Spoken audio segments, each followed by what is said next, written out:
She was 28 years old and had spent the last of her father's money on a ghost. It wasn't a spirit bound by chains, but one of iron and steel, a 10-ton locomotive lying broken in the bottom of Ophir Ravine. The Denver and Rio Grande Southern had written it off as scrap, a total loss after it jumped the tracks on the High Line and plunged 300 feet into the gorge. The men in town, gathered at the saloon or the general store, called her a fool. They laughed, a cruel and easy sound, when she filed the salvage claim, paying the railroad a token $50 for what they considered a heap of worthless, twisted metal. They said the blacksmith's daughter had finally lost her mind after her father's passing. She had no crew, no heavy equipment, and no plan they could understand. All she had was a bill of sale for a wreck, a small, worn forging hammer that fit her hand perfectly, and a belief as solid as forged steel. But what nobody knew, what the railroad agents in their clean suits and the mocking townsmen could never have guessed, was that inside the locomotive's legendary firebox, a space famed for never having gone cold in 40 years of service, lay a secret. It was a secret of heat and pressure, of sabotage and memory, a secret that would either ruin her completely or give her the power to rebuild a life from the ashes of another's. Settle in with us for this story. We're glad to have you, and we'd love to know where you're watching from tonight. Grace Harlan was born to the sound of a hammer on an anvil. Her cradle, her father joked, was a clean coal bin, and her lullabies were the hiss of hot steel in the slack tub. Thomas Harlan was the blacksmith in the small Colorado town of Silverton, a man whose hands were maps of burn scars and calluses, but whose touch with iron was as delicate as a watchmaker's. He had come west with the railroad boom, shoeing mules and sharpening drill steel for the silver miners who clawed at the mountains. He was a widower, Grace's mother having been taken by a fever when Grace was just a toddler, and so the forge became their entire world. While other girls were learning needlepoint, Grace was learning the language of metal.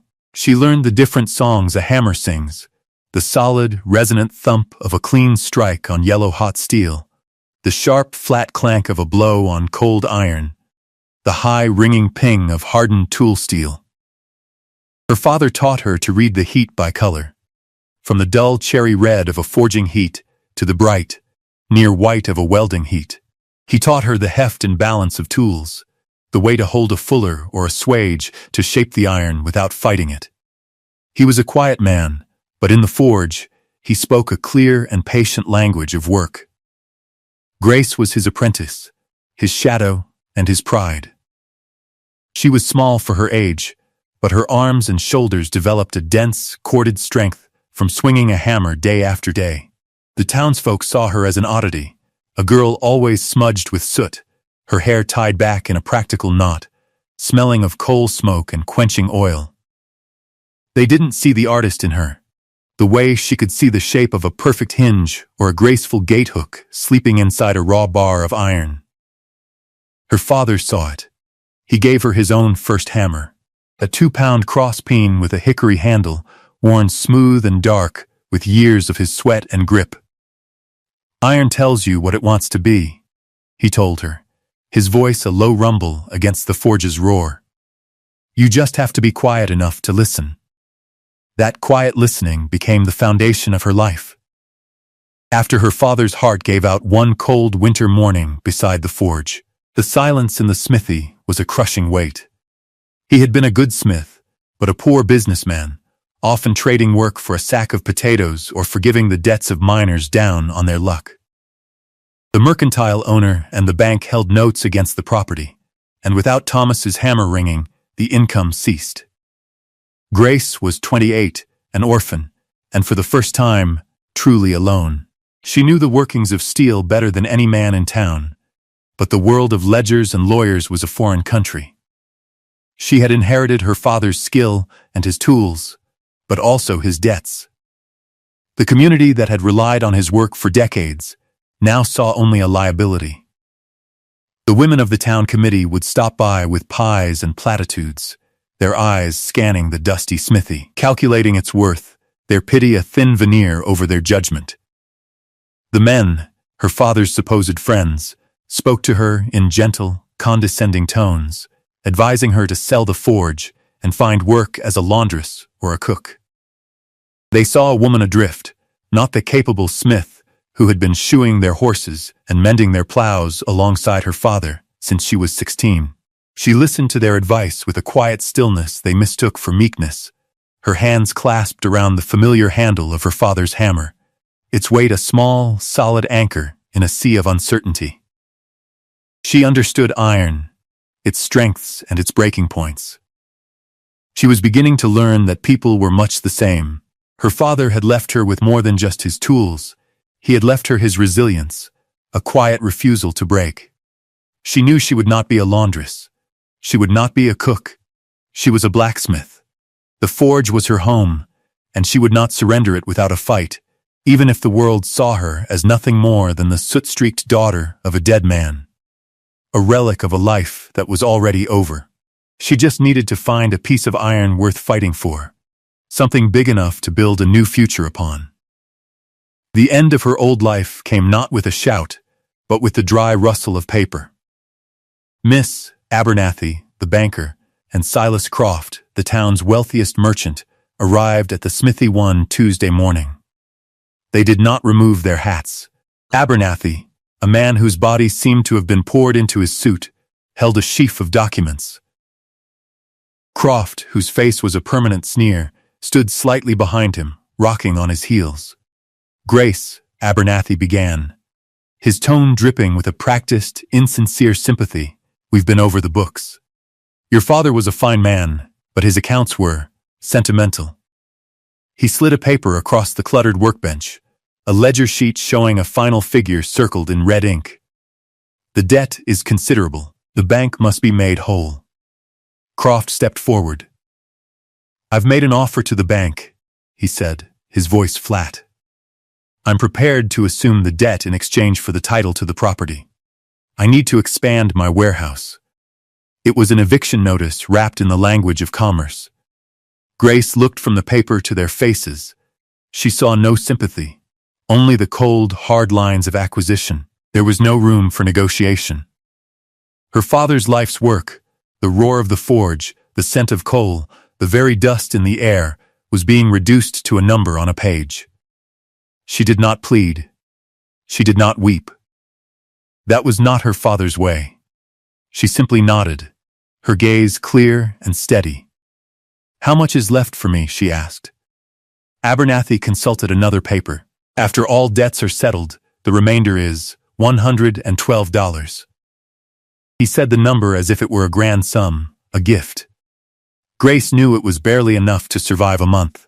She took the pouch of coins without a word. She spent the rest of the day packing, not clothes, not furniture. She packed the tools.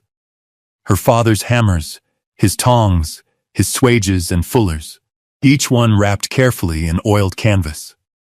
The last thing she packed was the small 2-pound cross-peen hammer. As she closed the lid on the heavy wooden tool chest, she heard the laughter from the street. A group of men from the saloon had heard the news. Heard Croft finally got the old smithy. One shouted, "What's the girl gonna do now?" Another called out, and they all laughed. It was in that moment, standing in the silence of her stolen home, that the idea took root. The day before, the railroad agent had posted a notice of salvage for the wreck in Ophir Ravine. Engine No. 7, Old Bess, a total loss, for sale as is, where is. The men saw it as a joke, a mountain of junk. Grace saw something else. She saw iron. A lot of it. She walked straight from the smithy to the railroad office. The heavy pouch of coins clinking in her pocket, the laughter of the town still ringing in her ears. The agent, a harried man named Clark, looked up in surprise. "I'm here about the salvage claim," Grace said, her voice even. "For engine number 7.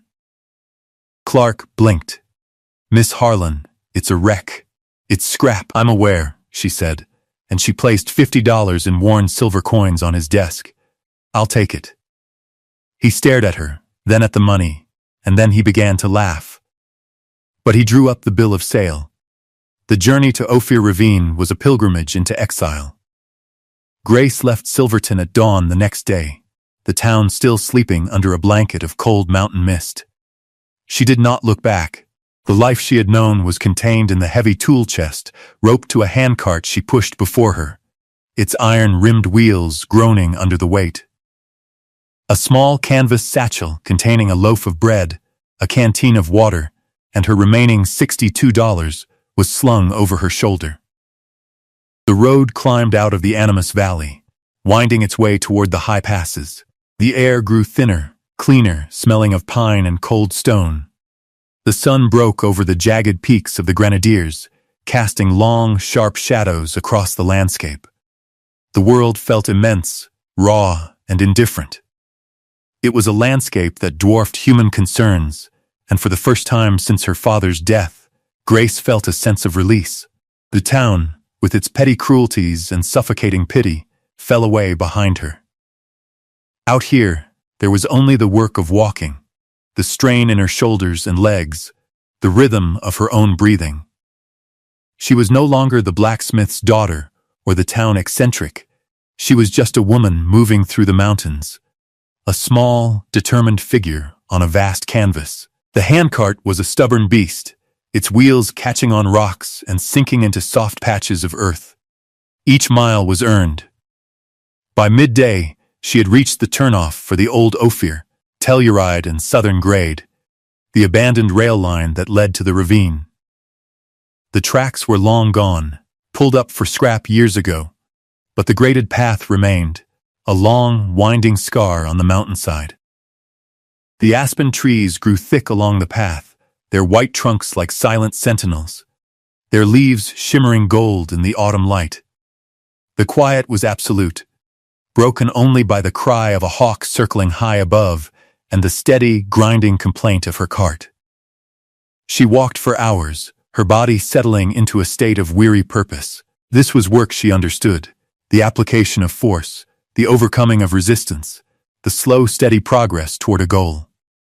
As the sun began to dip toward the western peaks, she heard a new sound, the faint, distant rush of water. She rounded a final bend, and the ground simply fell away.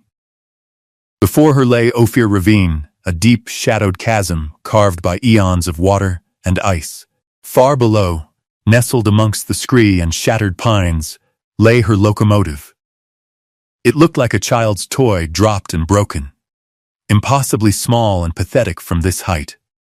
Its familiar shape was twisted and mangled, half swallowed by the earth. A plume of steam, or perhaps just mist, rose faintly from its broken form. From the ridge it looked exactly like what the town said it was, a tombstone of iron. But Grace did not see a tombstone. She saw a challenge. She unslung her satchel, took a long drink of water, and began to search for a path down into the canyon. The work was about to begin. The descent was treacherous, a controlled slide down a steep slope of loose rock and soil.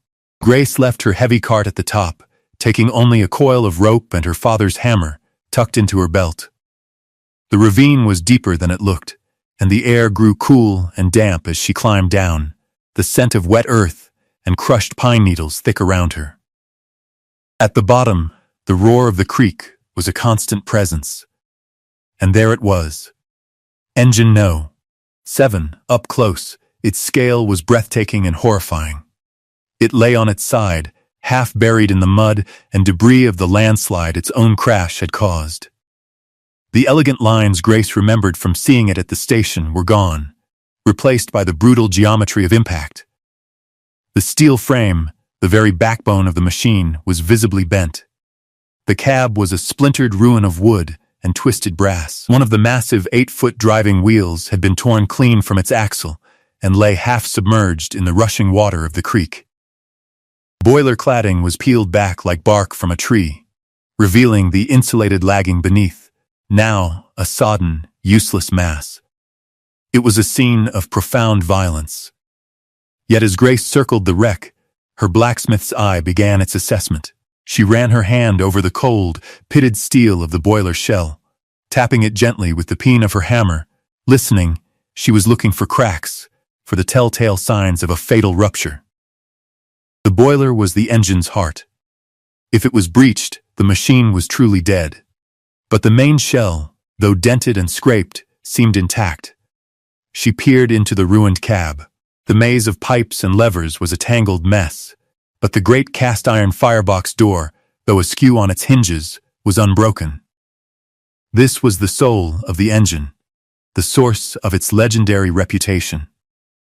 The crews called it Old Bess because it was reliable, but they spoke in hushed tones of its fire, which, according to railroad lore, had never been allowed to go out in 40 years of continuous service. A fresh crew would take over, but the bed of coals was always kept glowing, a living heart of heat passed from one man to the next. Even now, weeks after the crash, Grace thought she could feel a faint, residual warmth radiating from the steel, a stubborn ghost of its former life.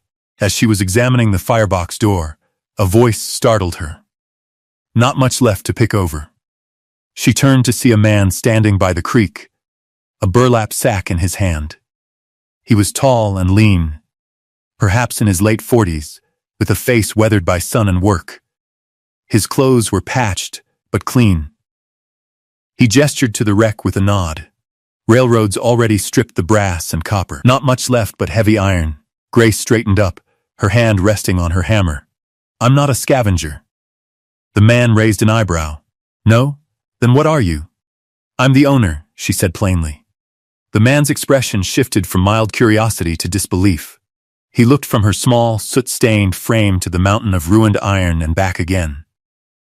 You bought this? I did, Grace said. The man let out a low whistle. He walked closer, his eyes appraising her with a new intensity. My name is Walter Pike, he said. I haul freight. Used to be a mechanic for the Dienerg, before, he didn't finish the thought. You mind if I ask what a young woman like you plans to do with 10 tons of scrap iron at the bottom of a canyon? Grace met his gaze. I don't believe it's scrap, she said. The boiler's not ruptured, and I think the frame can be straightened. I'm going to pull it out of here. Walter Pike stared at her for a long moment, and then he did something she hadn't expected. He didn't laugh.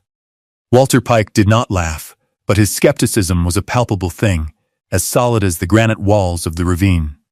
He walked the length of the locomotive, his experienced eyes tracing the lines of damage.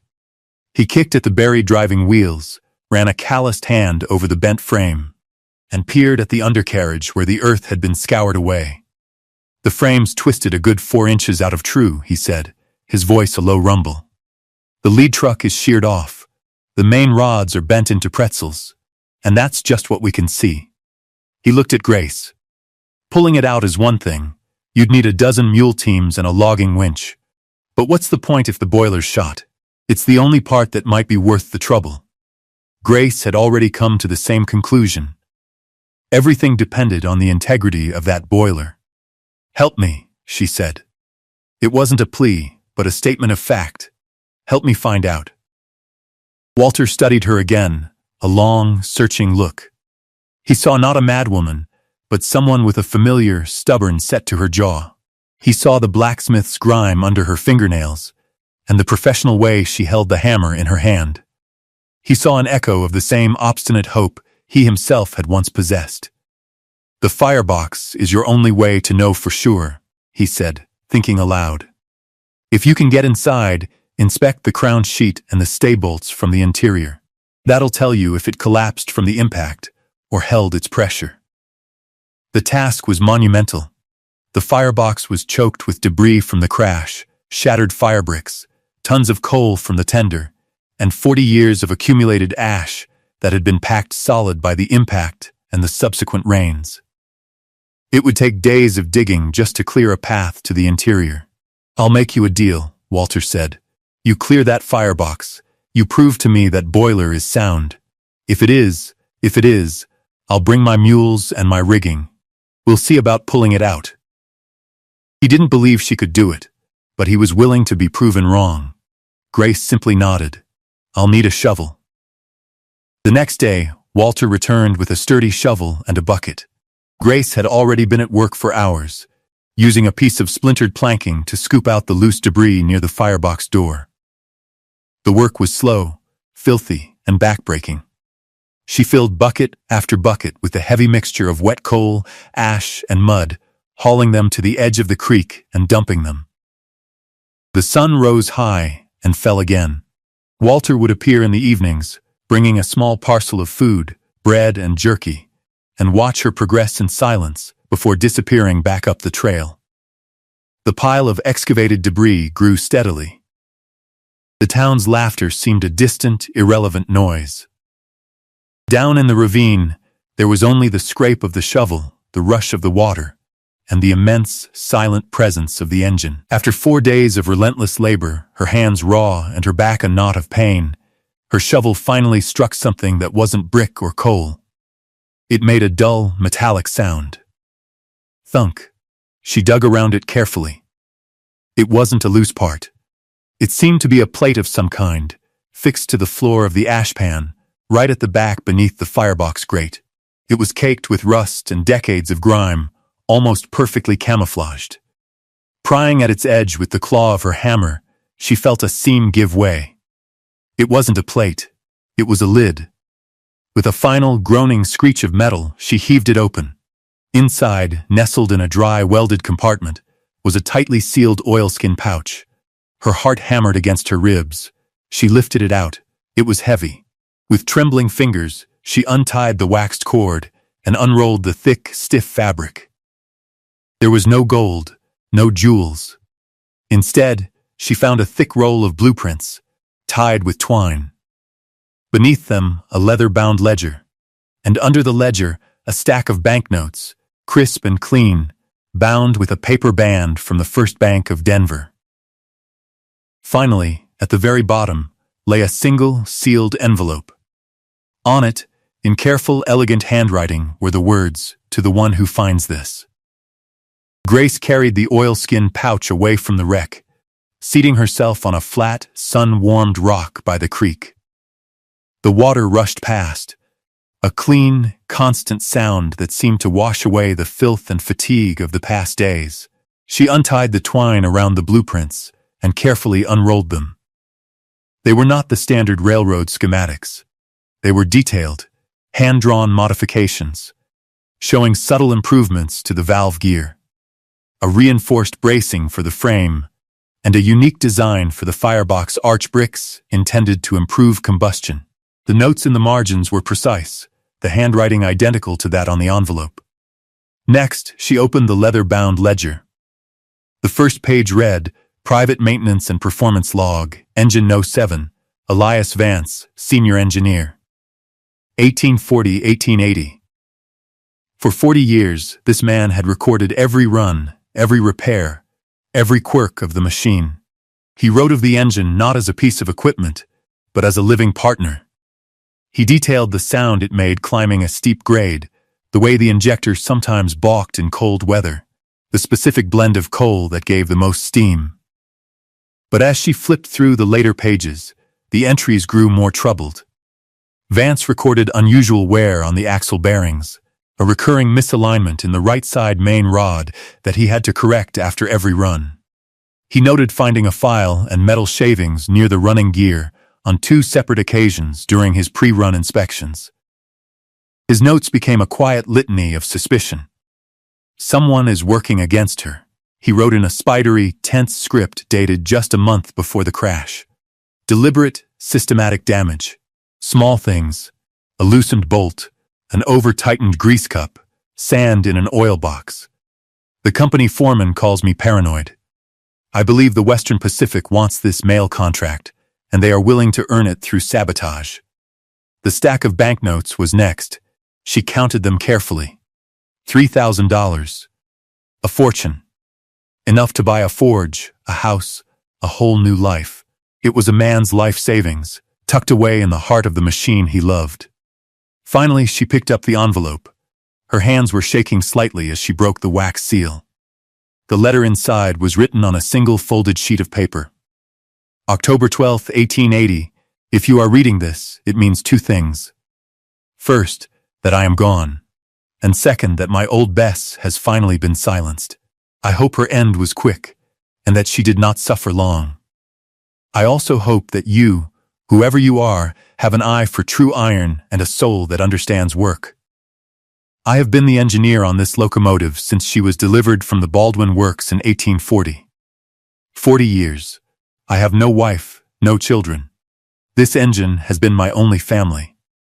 For a year now, I have known that others mean her harm, small acts of sabotage, meant to make her seem unreliable, to cause a failure that will cost my company the mail contract. I have reported it, but I am dismissed as an old man seeing ghosts.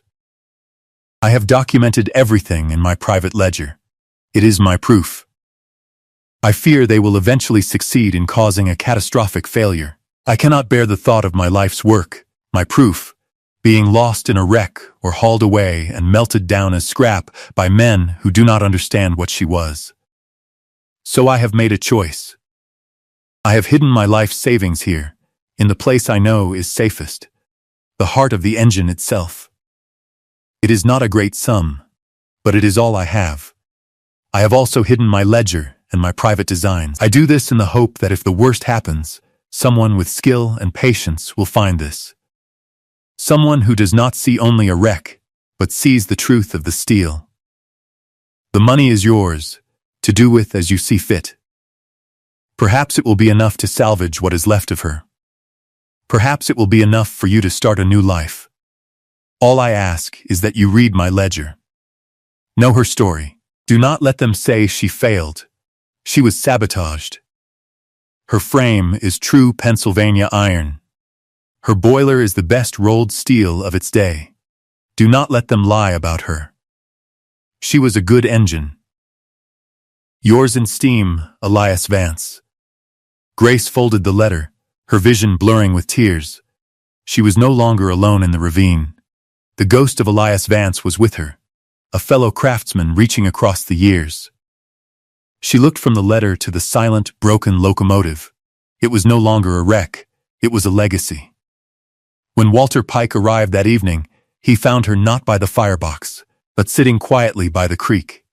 He saw the open pouch, the papers, the stack of money. "What's all this?" he asked, his voice cautious. Grace didn't speak. She simply handed him the letter. He read it slowly, his expression shifting from curiosity to shock, and then to a slow, burning anger. He finished, looked at the locomotive, and then back at Grace. "That boiler," he said, his voice thick with emotion, "is the best rolled steel of its day." He looked at her, his skepticism gone, replaced by a resolute fire. "Get your rest, Miss Harlan," he said, his voice firm. "Tomorrow we bring the mules." The rebuilding began not with a hammer, but with the quiet jingle of harness and the low commands of a man who spoke the language of animals and machines. Walter Pike returned at sunrise, not alone, but with a team of 12 massive mules, their coats gleaming in the early light. With him was a younger man, little more than a boy, named Cale, whose quiet competence with the animals was immediately apparent. The first task was not to pull, but to build. Using saws and axes, Walter and Cale felled 2 tall, straight pines from higher up the slope. Grace, using a broad axe with a skill that made Walter pause and watch, squared the logs into massive beams. Together, they constructed a heavy A-frame derrick on the slope directly above the locomotive, sinking its legs deep into the earth and anchoring it with heavy chains wrapped around the base of a thick, ancient fir tree. This was the work of physics and faith, a slow and deliberate process. News of the strange project in Ophir Ravine traveled fast. Miners from the Smuggler Union, on their way to town, would stop at the ridge and watch. At first, they were simply curious, but as the derrick rose, their curiosity turned to respect. One afternoon, an old, wiry carpenter named Jedediah, who had been watching them for days, made his way down into the ravine. "You'll need a proper sled for that thing," he said, gesturing to the engine. "A stone boat won't hold the weight. You need cross-braced runners and a solid bed." He didn't wait for an answer. The next day, he returned with his tools and, with wood they harvested, began constructing a massive sledge of seasoned oak, its joints fitted with a carpenter's precision. Grace, meanwhile, returned to her own craft. Using a small, portable forge Walter had brought from his yard, she began the work of repair. The main rods were too badly bent to be straightened, but other parts were salvageable. She would heat a twisted shackle or a bent bracket in the coals, her face lit by the orange glow, and with her father's hammer, carefully, patiently, bring it back to its true shape on a makeshift anvil. She used the money from Elias Vance's cachet to pay for supplies. A rider was sent to Durango for new, heavy-duty block and tackle sets and hundreds of feet of thick hemp rope.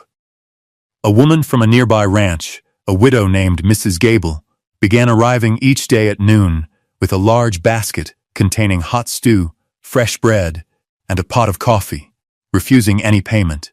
"Men who work that hard need to eat," was all she would say.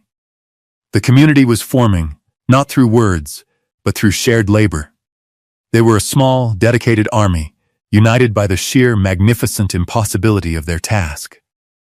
The railroad men from Silverton came once, the agent clerk among them, to stand on the ridge and laugh, but their laughter sounded thin and hollow against the solid sounds of work below. The ring of Grace's hammer, the bite of Jedediah's saw, and Walter's calm, steady voice directing the placement of the first heavy lifting chains around the locomotive's boiler. The day of the great lift was a day of held breath. The whole fragile enterprise rested on Walter's knowledge of rigging and the integrity of Grace's derrick. The 12 mules were hitched not to the engine, but to the end of a complex system of ropes and pulleys that multiplied their strength tenfold. Cale stood with the led mules, his hand on their bridles, speaking to them in low, calming tones. Jedediah had positioned the massive oak sled directly below the engine's path. Grace stood beside Walter, her hand on the main anchor chain, feeling the tension build in the system. The small community of helpers, Jedediah, Mrs. Gable, and a half-dozen miners who had walked over from the camps, stood back, watching in silence.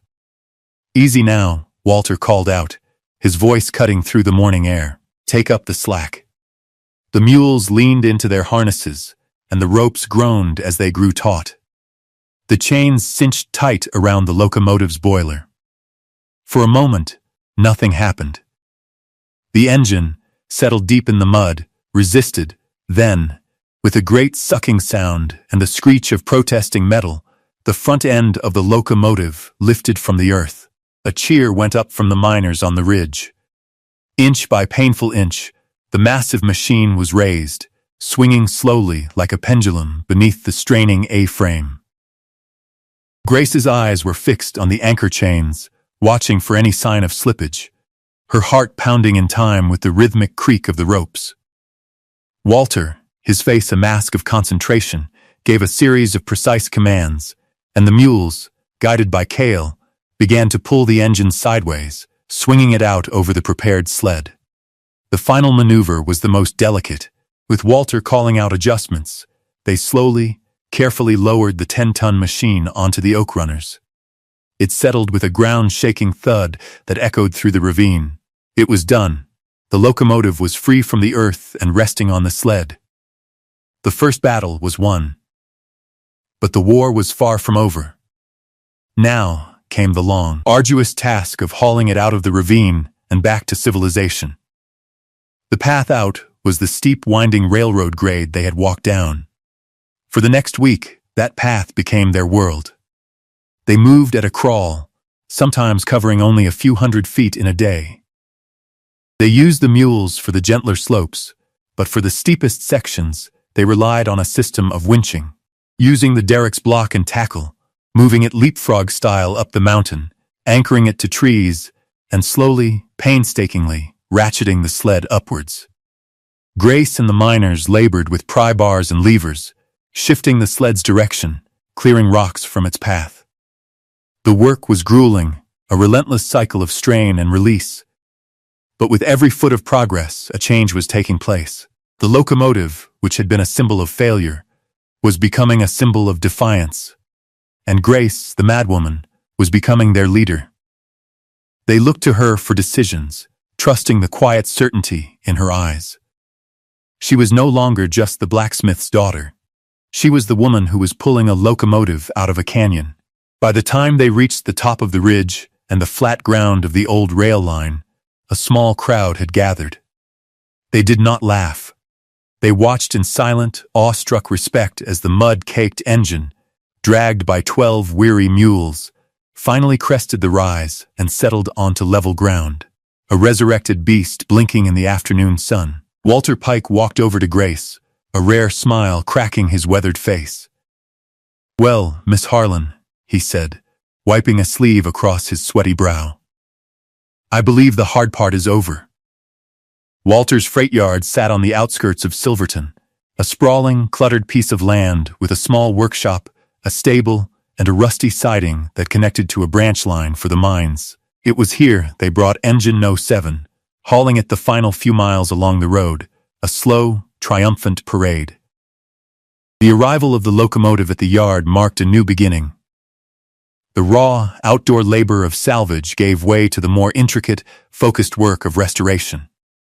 The yard, once a quiet place of solitary work for Walter, became the hub of a thriving enterprise. The engine, now sitting on the siding, was the center of this new world.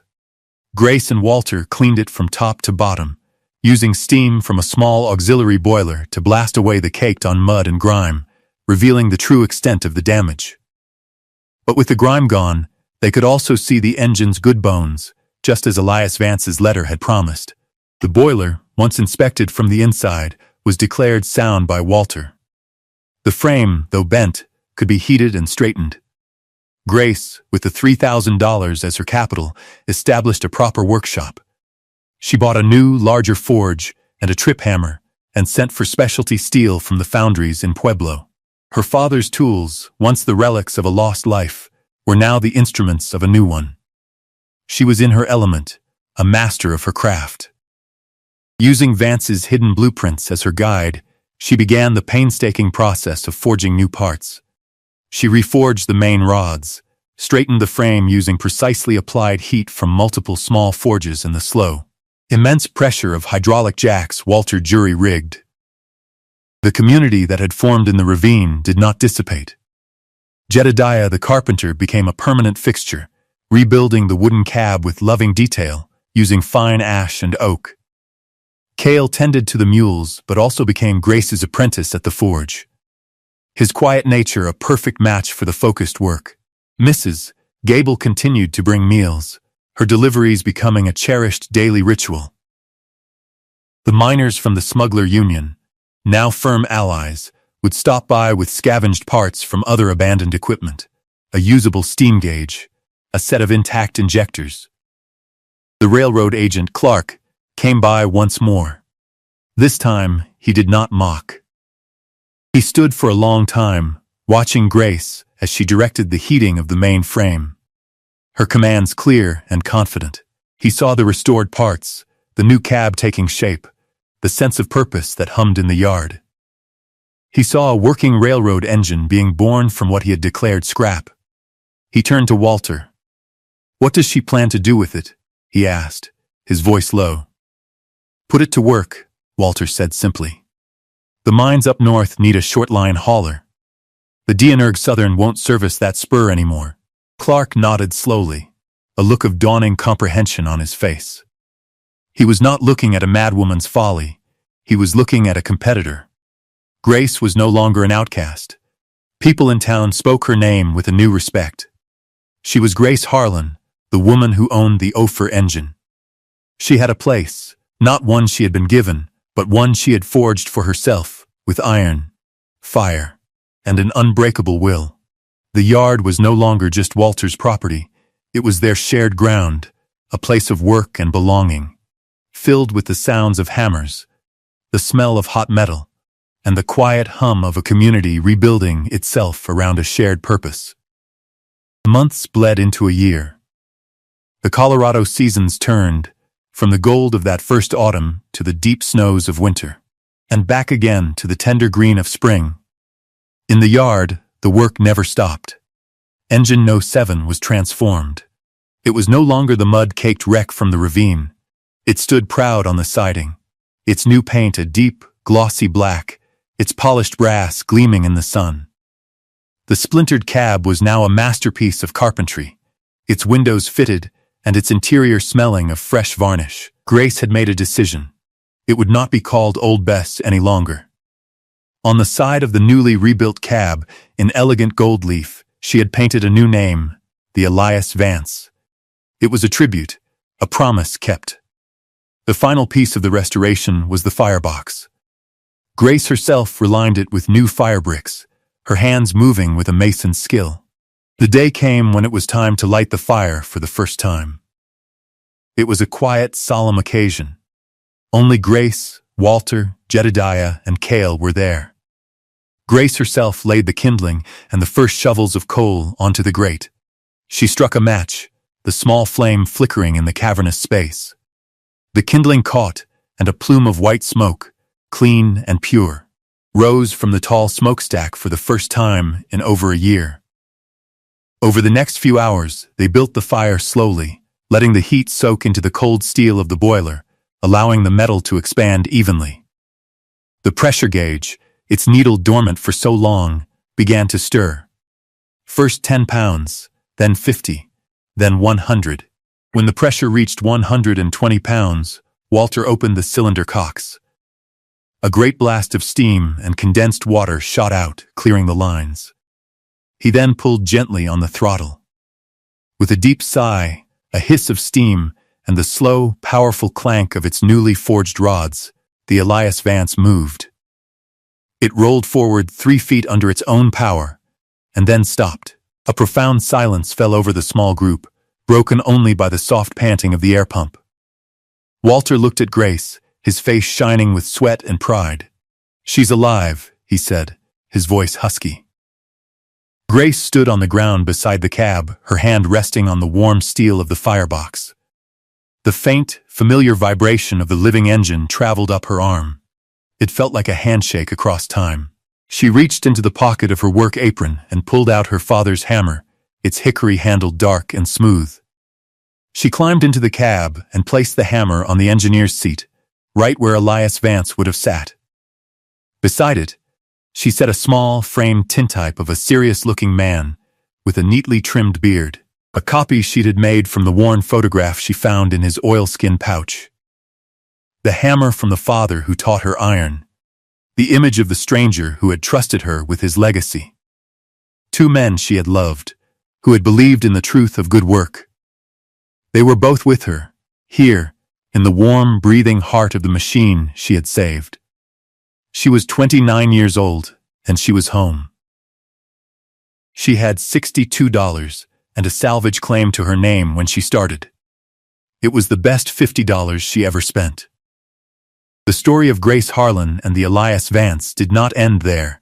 It was, in truth, just the beginning of a new chapter written in steam and steel. The short-line railroad she established, servicing the high-altitude mines that the larger companies had abandoned, became the lifeblood of the smaller mining camps in the San Juan Mountains. Grace was not just the owner. She was its chief mechanic and often its engineer. Her small, soot-smudged figure, a familiar sight in the cab, her hand steady on the throttle. Walter Pike, who had started as a skeptical observer, became her partner in every sense of the word, managing the freight business that grew around their small railroad. Their partnership was like the engine itself, built on a foundation of mutual respect, shared labor, and a quiet, unspoken understanding that ran deeper than words. The ledger of Elias Vance, with its damning proof of sabotage, was never made public. Grace decided against it. Vengeance was not her way. The triumph was not in exposing the Denver and Rio Grande's past sins, but in the present reality of her success.